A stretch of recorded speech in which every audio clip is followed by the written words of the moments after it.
வந்ததுன்னா அதுக்கு ஒரு பலன். ஸோ இந்த 2 பலனும் 2 மாறி மாறி வரும். ஸோ புதாஷ்டமி வந்து ரொம்ப ரொம்ப முக்கியமான புதன்கிழமை அன்னைக்கு பெருமாள் கோயில் தரிசனம் ரொம்ப ரொம்ப பவர்ஃபுல்.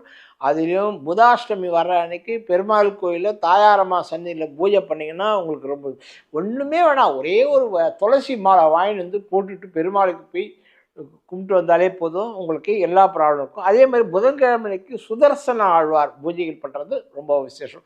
சுதர்சன ஆழ்வாருக்கு நீங்கள் பெருசாக வந்து ஒரு துளசி மாலை வாங்கி போட்டுட்டு அவங்க வந்து பச்சை கற்பூர தீர்த்தம் கொடுப்பாங்க. தீர்த்தம் வாங்கி குடிக்கணும்.